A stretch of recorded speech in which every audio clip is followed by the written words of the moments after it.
It's 9:46 and I thought I would get some stuff out of the way before it got hot.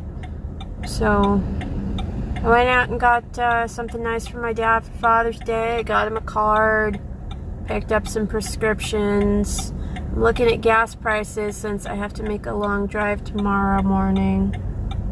Go get my stitches taken out. Had some coffee. But it's starting to warm up, so I'm headed back home now.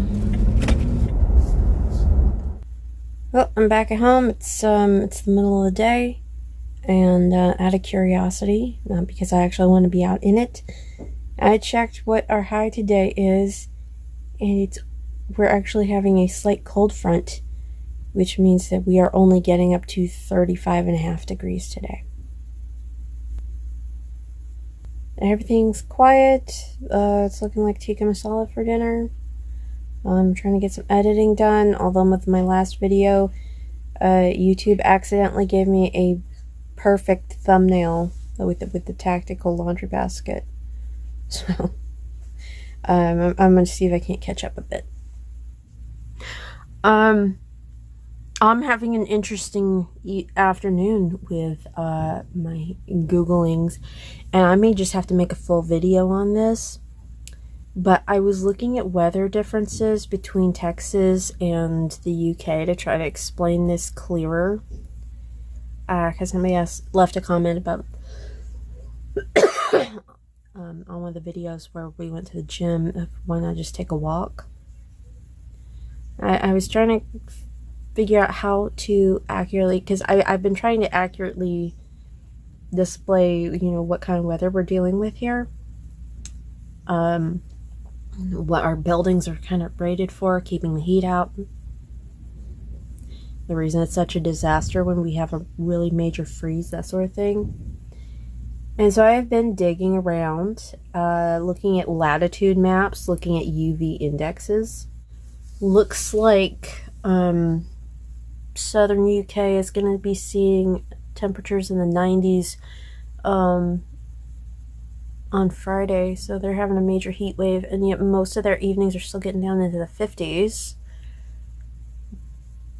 That blows my mind. And then I looked, and pretty much all of the US,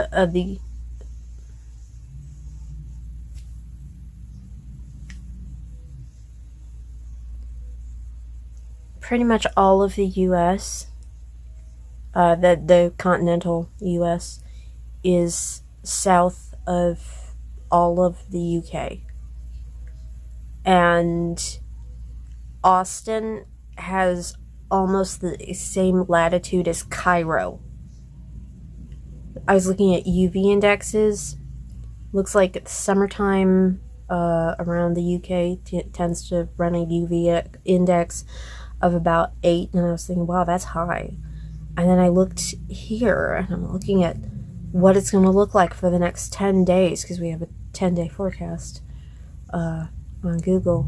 Really easy to get to. That's why I usually look at our UV indexes run around 11, which is supposed to be like extreme. And so I went and looked at Cairo. They're actually a few degrees cooler today. Although that might just be because it's already night there. But their averaging UV indexes are also 11. And I was looking at these maps and going, so this is why my uncle didn't have as hard a time adjusting to the temperature changes when he went to Chad. Mind blown. This may take a whole video. I don't know yet, but that's what we're dealing with here. Like, the sun beats down on you here. It bounces off the pavement, it pops back up, and smacks you from beneath. That's why everybody's so tan. I should just start putting the time, and if I'm gonna be going on about the temperature, just put the temperature as well. We're actually having a kind of cool day today. So I was talking to my dad. He actually came up for air for a minute from work. I guess he's having some issues with somebody not doing what they're supposed to be doing. And I let him know that tomorrow I'm gonna go in and get my stitches out and let surgeon know about the nerve damage that I'm pretty sure I'm dealing with. And as it turns out, and I guess I didn't remember or didn't know, when he was working in the oil fields in West Texas, when we lived in Andrews, he had smashed his left little finger open. He had been hit with, he said, a hammer wrench. I'm not sure what kind of tool that is, but they use a lot of tools out there. This happened in the oil field. He made sure to tell me this was not when he was an over-the-road truck driver.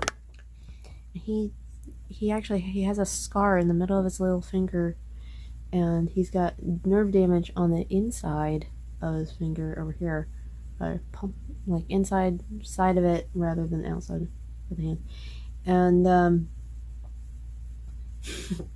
so it's on the same hand as mine, and so someone's over here, and then his is over here, and so I'm like, is it harder to feel the strings? And we're both terrible at guitar, so me more so, and so he knew exactly what I meant, and he's like, a little bit, just on that finger, but you know, on the upside, when you get pressed down, it doesn't hurt so much. Generally speaking, you reach the smaller, the thinner, more painful to handle strings with the little finger because they're higher on the scale. From the sound of things, my mom is back from taking John to go swim. I guess they stopped at the store for cat food. So it'll be dinner time here shortly. Okay, it is dinner time. I'm gonna watch some TV. I don't know what yet. I am drinking one of my sugar-free mocktail, caramel limeade, whatever, rose water. And so my mom is allergic to cilantro. That just doesn't like it, but allergic. She found a recipe for tikka masala. She did it without the cilantro, or adjusted for the cilantro. I guess there's some combinations you can make to have pretty close to the same flavor without it. Chicken, jasmine rice. I think I'm gonna watch more Paradise PD, because that stuff is hilarious, although incredibly inappropriate and not for children. This show is so inappropriate. Okay, I took my meds. I'm tired. I'm ready to get to some sleep. I got, it's a matter of hours at this point. 10 a.m. 10 a.m. No more little black strings. So, let's see if we can get that to focus. Yeah. They're gonna come out. Then I have my hand back. And I won't have to angle it funny to, yeah. And I'll be able to get my fingers come back from the knuckle. I'll be able to hold on to the whole steering wheel. I'm looking forward to this. I am greatly, and hopefully the pictures I took a few days back with, I guess it was last week, marking out where and what I'm feeling will be helpful for explaining visually where I'm having partial and very limited feeling. I did wind up watching a whole bunch of Paradise PD and then TikToks. Of course I was. I also saw a news article. There's a major water spill, like a water main break, taking out the water for the whole town in Odessa, Texas. That area is drier than here. I'm in Central Texas now, but I used to live 30 miles from there. I actually actually did live in Odessa for a little bit. I think I was about 3 or 4 at the time. But like it's a much larger town, and they don't have water right now. It's that bad, and they've got like crews working around the clock to try to get this handled. If they have any water pressure at all, they're supposed to boil it. It's like news reports of how they're trucking in water, how the stores are all out of bottled water. It is so dry out there. It's so incredibly dry that on hot days like we're having right now with like 100 somethings easy, you can sweat and not notice it because it just evaporates immediately off your skin before. Yeah, it's hard to recall that because I'm in a very muggy, humid place now, but out there,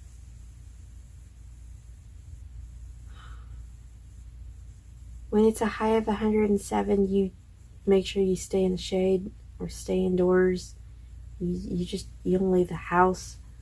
You wind up with like a week of and just to be clear, brain damage starts at about 106.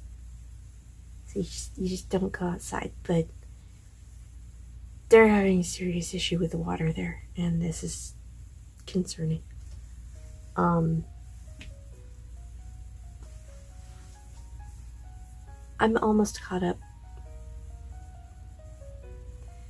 And I am, I don't know. I've got so many projects I would like to do that I'm overwhelmed by choice. I gotta sleep. Thanks for sharing my day with me.